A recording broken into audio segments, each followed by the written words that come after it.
Russia has always been an enigma. Its history stretches back 12 centuries, from the forests of Dark Age Europe, through monarchs, revolutions, slavery, World War, and genocide. The collapse of the Communist Empire was followed by a decade of chaos and economic ruin in the 90s. For ordinary Russians, the 20th century was a gruesome horror. 1 in every 5 Russian infants born in that span would grow up to die in war or genocide. Many Russians say their suffering forged a unique national mindset, the Russian soul, which is autocratic and unfit for democracy, which doesn't care about human rights or free speech. Is that possible? Is that why 140 million of the world's most wired, educated, and creative people live in such a corrupt and undemocratic country? Is democracy a universal value? Or does the Russian soul see things differently?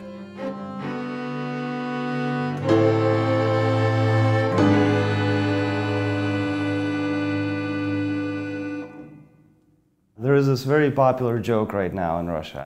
Citizens of the Russian Federation that have misbehaved during their lifetime, after death, will go back to the Russian Federation. У нас всегда в стране был очень сильный центральный правитель, царь, монарх, и считалось, что он такой отец-батюшка, который все за всех решит и все всем поможет. А если не смог решить, то судьба наша такая, вот мы крестьяне, крестьянами были, крестьянами и умрем.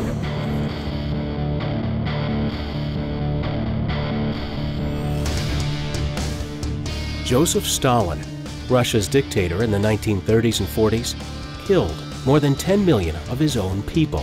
Starvation, concentration camps, death squads.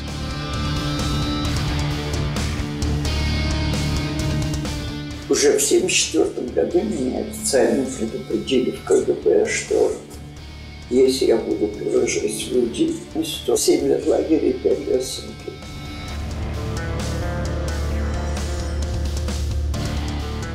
Я в жизни не пошел бы на вот эти все отступления, пытаясь демократизировать. Знаете почему? Потому что страна у нас очень большая, с развивающейся экономикой, очень многонациональна. И разбалансировать ее очень легко.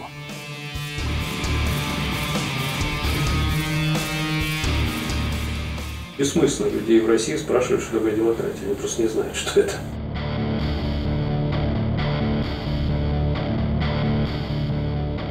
Free speech, free press are counterintuitive. That's part of the problem. If they were natural, we wouldn't be having this discussion.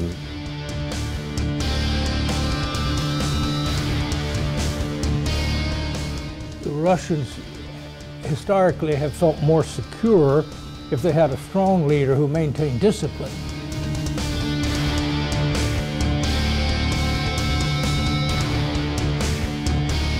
Кем бы ни был президент, как бы там не был царь-батюшка, там, потом ЦК КПСС, кто бы ни был, он правит, он руководитель. Обыкновенные граждане не могут влиять на это. Ну, дело в том, что попробуй.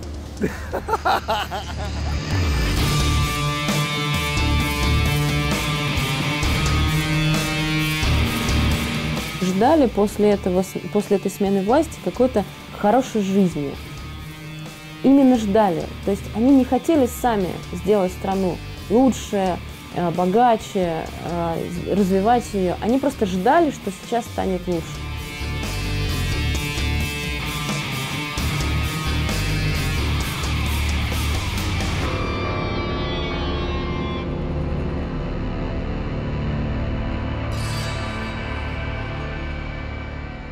For Americans, there's just almost like a romance with Russia. Sometimes a good one and sometimes not so good. It's never going to stop being this reflection. It's big like we are. These are two countries with huge frontiers whose sense of identity has been shaped by frontiers. Russia is one of the most important countries in the world. It has borders with a lot of countries, half in Europe, half in Asia, In the south, lots of countries of interest to us border or are close to Russia. Russia is a member of the UN Security Council. You need Russia to be a player there. Russia has more oil and gas reserves, or one of the leading countries in the world. So they're a major player in terms of energy politics. One of 2 countries in the world that have 90% of the nuclear weapons in the world. President Obama, when he was here, in his speech at the New Economic School, made very clear that we have more in common than not. Russian writers have helped us understand the complexities of the human experience and recognize eternal truths. Russia's painters, composers, and dancers have introduced us to new forms of beauty. Russia's scientists have cured disease, sought new frontiers of progress, and helped us go to space. These are contributions that are not contained by Russia's borders, as vast as those borders are. It's a country that spans 9 time zones and adjoining many areas of instability that has the capacity to make a lot of trouble. This Russian government has been committed to selling arms to Syria when other countries have been saying that's not a good idea. It has been a relatively supportive supplier of weapons to the Iranian government. So Americans have reasons to worry about things that happen in Russia. We're much more interdependent because of the economic integration of the world than we have ever been in human history. What happens in another country has an immediate and sometimes extremely consequential effect on the United States. So we can no longer just think about the world as you have your system, we may disagree with it, we may argue that it violates human rights. That's important. But today, what happens there will have great consequences here. I mean, we've seen this with the Great Recession recently. I think there is not a single big problem that we face, that the current young generation faces in the world, that's going to be solved without Russia. Whether it's nuclear weapons, whether it is spread of disease, whether it is environmental preservation, Russia is too big, too much advanced in many ways. Russia is indeed advanced. Half the country is online, more internet users than any country in Europe. Russia's economy has grown 1,000% in the last 12 years to be the world's 9th largest. The literacy rate is 99.6%, ahead of the United States. Moscow, the capital, is more populous than New York City. On paper, the Russian government is like the American one. It has a written constitution and the same 3 branches of government: a 616-seat parliament, the legislative branch, like the U.S. Congress, a Supreme Court, and an executive branch, known as the Kremlin because of where it's located. The medieval red brick fortress at the center of Moscow. The Kremlin is led by a president, elected every 6 years. The current president is Vladimir Putin of the United Russia Party. Что такое «Единая Россия»? Ну, это правящая на настоящий момент партия, которая принадлежит большинству в Государственной Думе, которая принадлежит подавляющее большинство губернаторских постов и большинство практически во всех законодательных собраниях субъектов Российской Федерации. Лидер партии Владимир Путин. Путин представляет неподконтрольную силу. Putin has led Russia for the last 12 years and is in his 3rd term as president. However, this ex-KGB agent is not like any American president, and United Russia is not like any American political party. В России нет нормального разделения на ветви власти, поэтому, когда говорят «власть», имеют в виду исполнительную власть, ей абсолютно подконтрольна власть представительная и судебная. Президентская администрация в России, в отличие, скажем, от Соединенных Штатов, она стабильна. Партии могут меняться, депутаты могут меняться, а администрация находится над ними. Если президент Обама может принять решение и никакой Конгресс ему не помешает, ему не надо будет объяснять, уговаривать, покупать поддержку, а он просто как решил, подписал, и оно реализуется. Конечно, любой лидер исполнительной власти будет за это. Проблема в том, что нет никаких жестких рамок, которые удерживали бы его. И на этом основана вся система. В ней нет институтов сильных, а есть сильный президент, которому все доверяют. And he also creates political parties. He does this through a system of sort of freelance political consultants that all work for the Kremlin. They'll start out the discussion with like, okay, the Communist Party has gotten 25% in the last elections, right? And what can we do to take away some of these communist votes? Well, we need to invent a kind of second left-wing party with a nationalist communist party, because according to our polls, there are a lot of people who vote communist that would like to see a more aggressively nationalist party. So we need a party to represent these people, otherwise they're going to become dangerously alienated. So every election they invent a new party.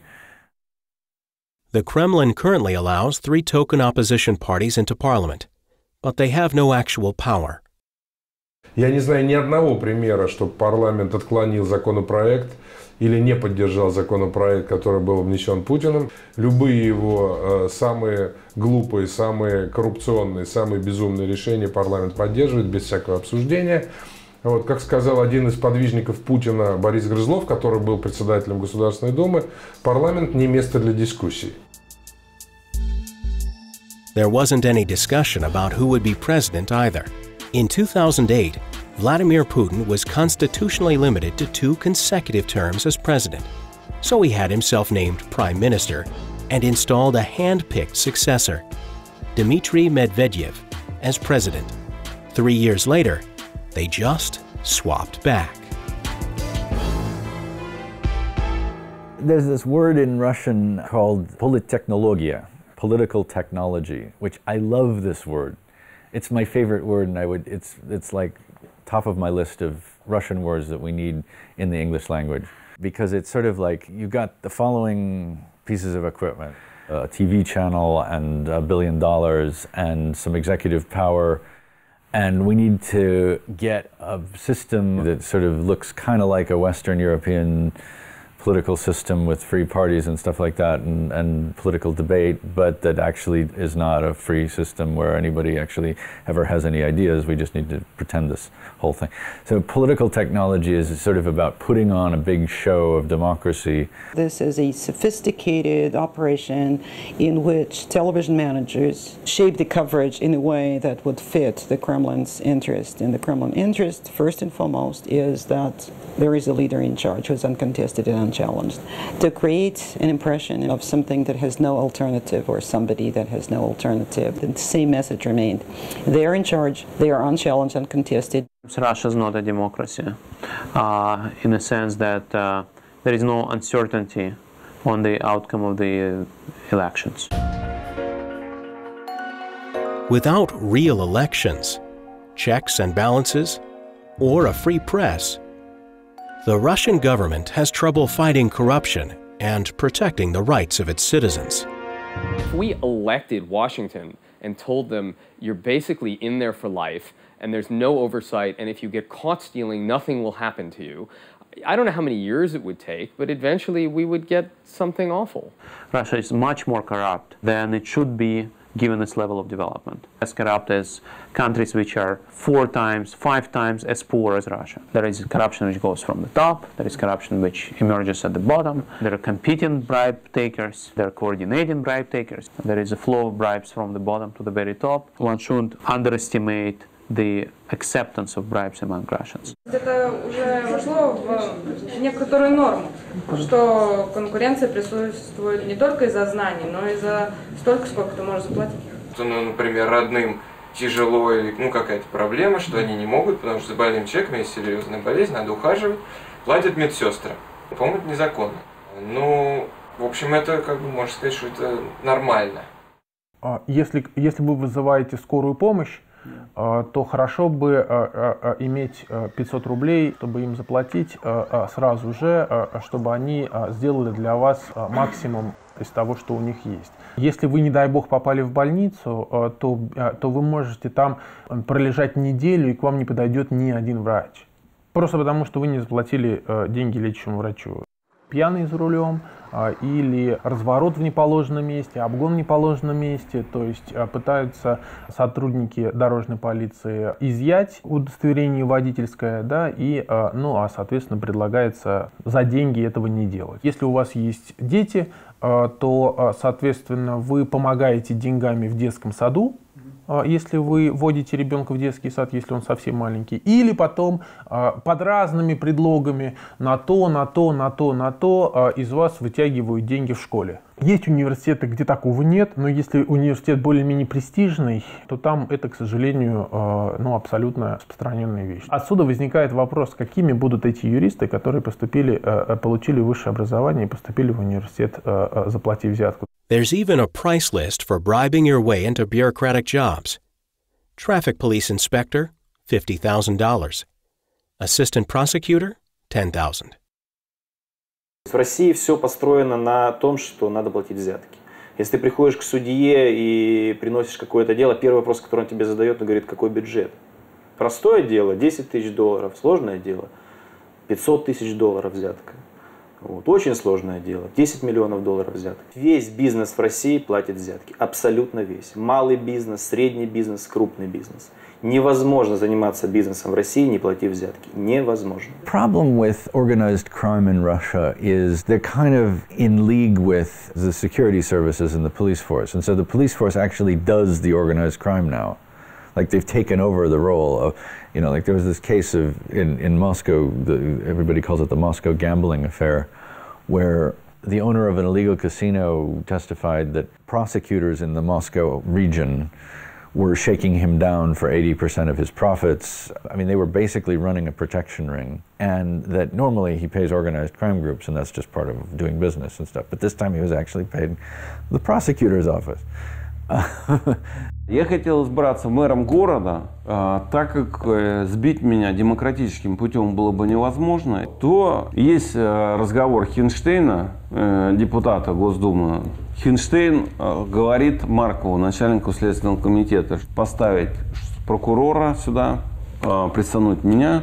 Поставили прокурора Базеляна, опытный ликвидатор такой. Он начал инициировать все эти проверки и так далее. Говорили, или давай деньги, или мы, потому что вот к выборам нам сказали тебя убрать. Я обратился в разные силовые структуры, там, в МВД, в ФСБ.